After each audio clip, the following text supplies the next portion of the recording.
Today from the global lane, 61 years later delaying the release of the JFK Assassination Files. Will the truth finally be revealed?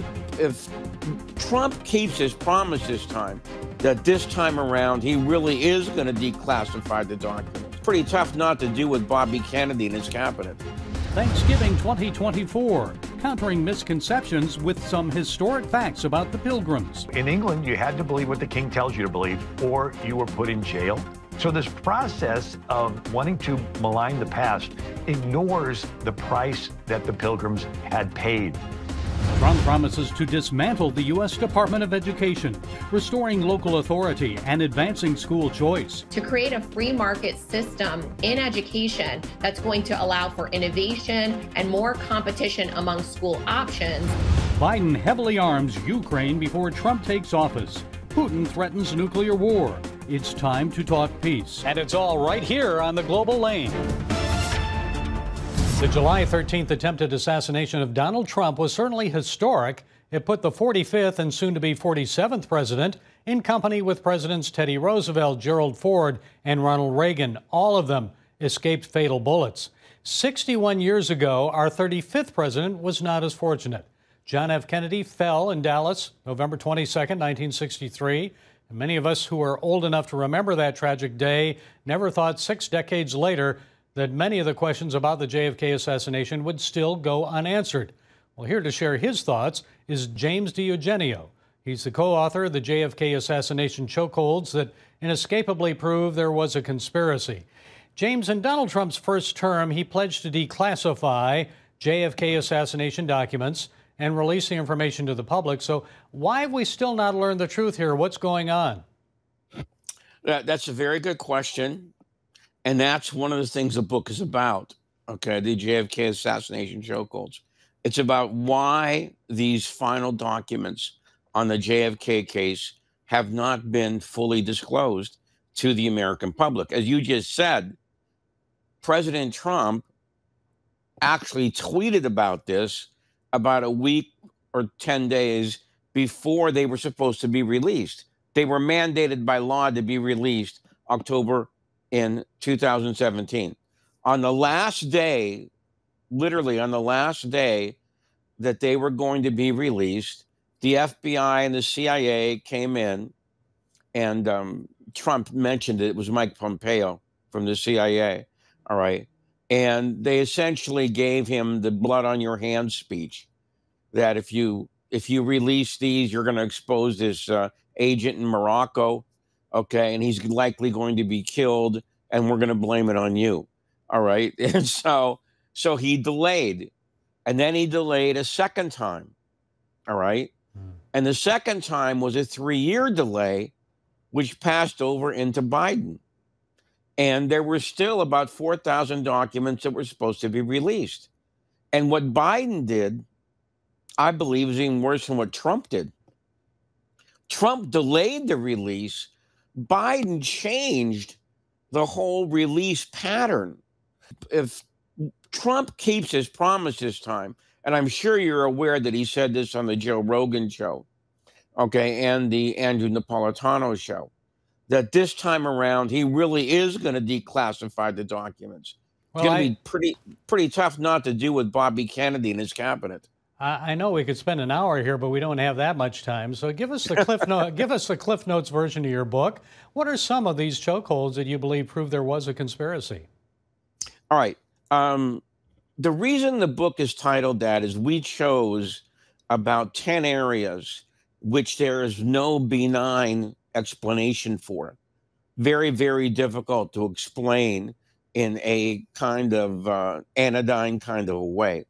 One is that cannot be pictures of JFK's brain in the National Archives or the illustrations. All right, and we prove that in about 3 different lines of evidence. All right, and if it's not JFK's brain, and it almost surely is not, you have to ask the question: why did somebody else have to take these pictures, and why did they have to do this this masquerade? All right. I believe it's because there was too much damage to Kennedy's brain in the first place. And that's why they did this little charade. Okay, that's one point. Another point is one of my co-authors, Matt Crumpton, wrote an essay about, and I've never seen this many before. He found 17 different impersonations of Oswald prior to the Kennedy assassination.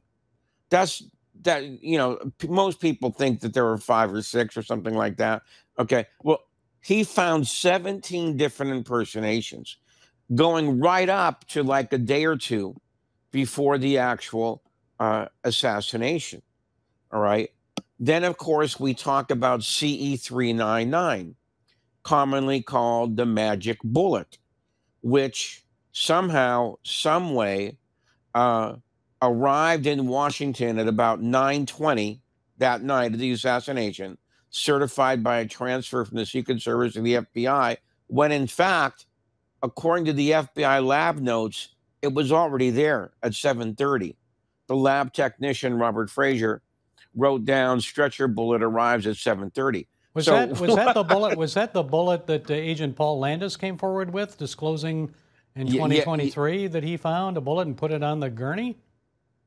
Ostensibly, that's supposed to be it. But Landis's bullet, I believe, has to be different from CE 399 because CE 399 was supposed to have been found inside Parkland Hospital on another gurney, a different gurney. So here, see, this is the problem you have with this case. There's simply too many bullets, okay, to be accounted for. Okay, so who do you think, James, was behind the assassination of JFK, and why? Well, my informed speculation would be that it was a kind of triangular conspiracy between the CIA, the Cuban exiles, and then they brought in the mob via Jack Ruby to polish off Oswald when Oswald actually survived, when in fact he was supposed to be shot outside the Texas theater. And I believe the reasons for this were that Kennedy's failure to invade Cuba and a lot of the reforms that he was trying to make in the foreign policy realm. How about Vietnam? Which were, and well, that's another big one. The big is huge. Okay, so, and if you note, all of these things that JFK was trying to do were all changed abruptly once that he was dead in a matter of weeks, maybe a matter of months, and they essentially reverted to a much more, let's say, militant, and confrontational kind of attitude. All right, in places like the Middle East and places, well, Vietnam, you mentioned a very good point. Kennedy was getting the advisors out at the time of his death. 61 years after the assassination of President John F. Kennedy, the nation still awaits the truth. James DiEugenio, co-author of the JFK Assassination Chokeholds that inescapably proved there was a conspiracy. Thank you for sharing your time and insights with us. We appreciate it. Thank you also.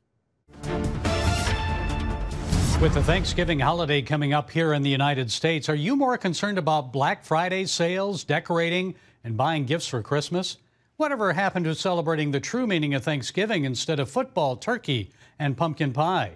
Well, joining us to share the history we may be missing is Christian historian William Federer. He's author of many books relevant to understanding American faith, history, and culture.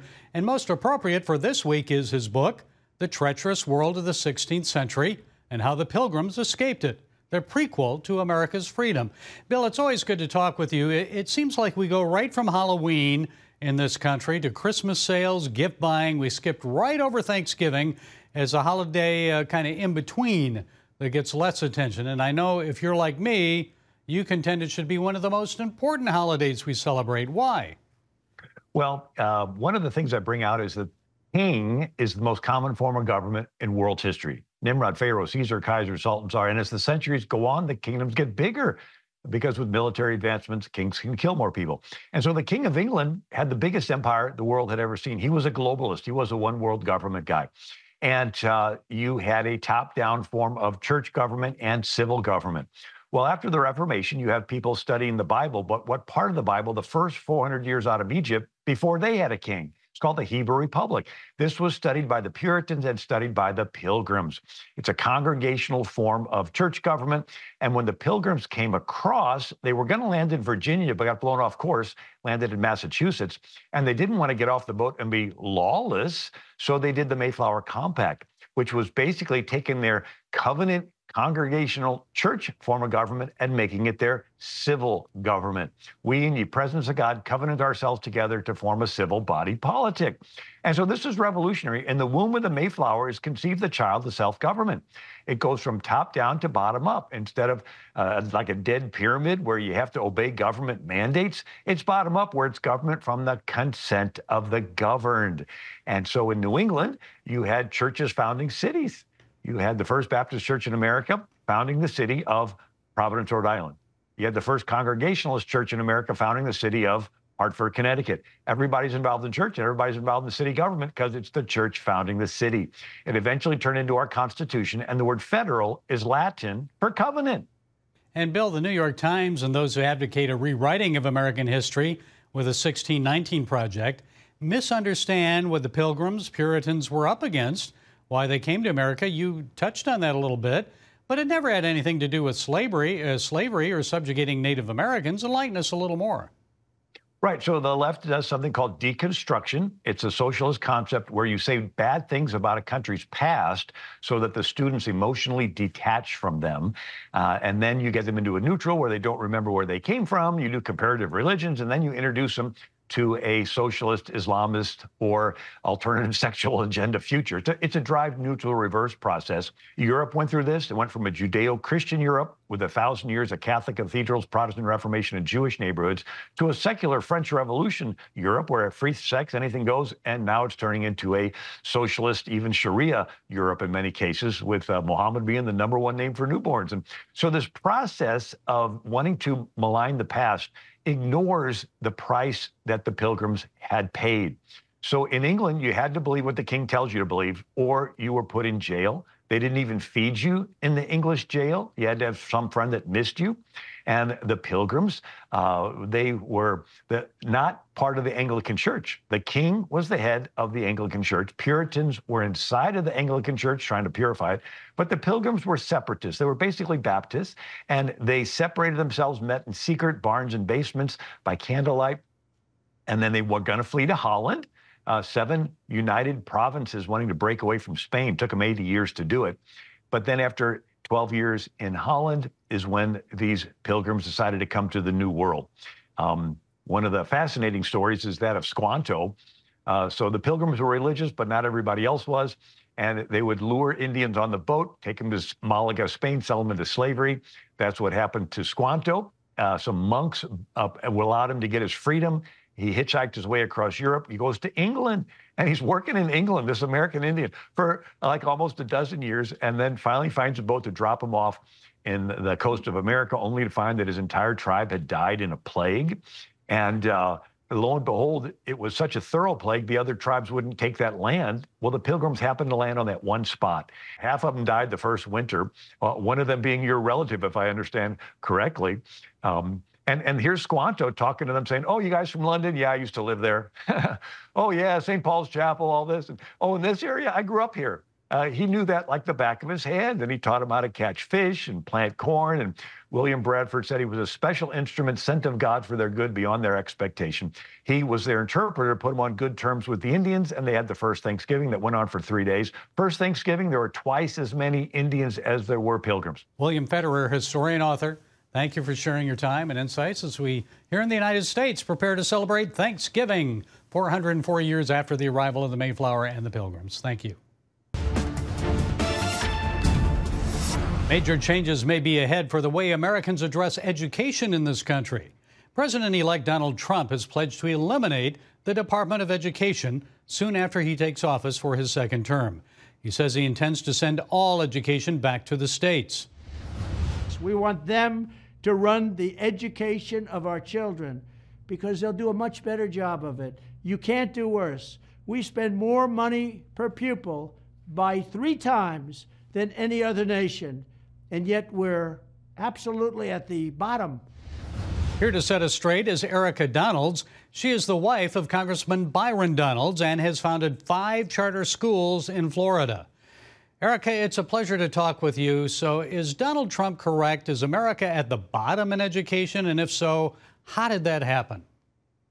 Well, we're certainly at the bottom of countries who we believe we should be much more competitive with. And there are a lot of contributing factors to this. What we do know is that the Federal Department of Education, an unconstitutional and wasteful bureaucracy, has not helped us to outperform those countries. In fact, since its existence, our student performance has actually decreased. Only about a third of students in the United States of America are doing reading and math on grade level. And so we want to eliminate this unnecessary bureaucracy, send the power back to the states and hopefully into the hands of parents where the free market can actually have an influence. And hopefully we as a country can be competitive on the world stage when it comes to our academic performance. Well, here are just some statistics here. Jimmy Carter created the U.S. Department of Education in 1980. At that time, America was #1 in the world educationally, and some surveys still show the U.S. as #1 in the world. Others say lower. One says 13. However, in math, as you state, the U.S. has declined to 28 out of 37 Organization of Economic Cooperation and Development countries and number 12 in science. So how will eliminating the Department of Education improve those rankings in math and science? Well, the first thing is to not waste money at the federal level and cause our local and state districts of education to jump through a bunch of hoops that are absolutely not helping student performance. What people don't necessarily understand is, although there are tens of thousands of government employees at the federal Department of Education, there are also tens of thousands more at the state and local level that only exist to maintain compliance with federal regulations that are not actually increasing students' academic performance. Eliminating that unnecessary waste could actually push those resources back into the classroom. But better yet, what President Trump has talked about doing is putting these dollars in the hands of parents to create a free market system in education that's going to allow for innovation and more competition among school options that's going to help our performance across the board in our country. Well, let's talk about that. Charter schools, you've started 5 in Florida. So what's the goal there and how are they working out? Well, charter schools are just one way, one of the oldest ways that we have in this country to create competition for parents that doesn't require them to pay out of pocket. And if they can't afford an education or private education, they can choose a charter school. In Florida, we've seen charter schools outperform their traditional public school counterparts, especially when it comes to students who are traditionally low performing or coming from low income household and disadvantaged communities. But what we're seeing is the rise of education scholarship accounts across the country in Arizona, Florida, many other states where they are now universal, putting the power in the hands of parents, not just to choose a charter school or perhaps a magnet school within the public school system, but actually private schools, micro schools, online schools, and other forms of hybrid learning that are injecting true innovation into our system, including things like Optima Academy Online, which is the world's first virtual reality school. Kids are learning from the moon or from ancient Rome. I think we haven't seen the power of innovation truly come to pass in education. The power of the teachers' unions has been a real barrier to that. But education scholarship accounts and the rise of those is going to be the future. Well, and we're seeing more states move forward with school choice and vouchers. Some people say it's unconstitutional to have taxpayer dollars go to Christian schools. Your thoughts on that? Well, we've seen that play out in the court systems across the country, and it's just not true. There is freedom of religion. And if you think that they're not teaching religion in public schools, you haven't seen what's going on there. It's not the religion that, perhaps you and I want to be taught in schools, but it's more of a woke religion, if you will. It's a belief system that many parents don't agree with. And so they should absolutely have the right and the power to take their children out of that environment and put them in an environment that's going to uphold the values that they hold at home, or a value system that is just different from what we see in the traditional public school system. We can't have 50 states, though, having different approaches for testing. Shouldn't there be some federal requirements and standards?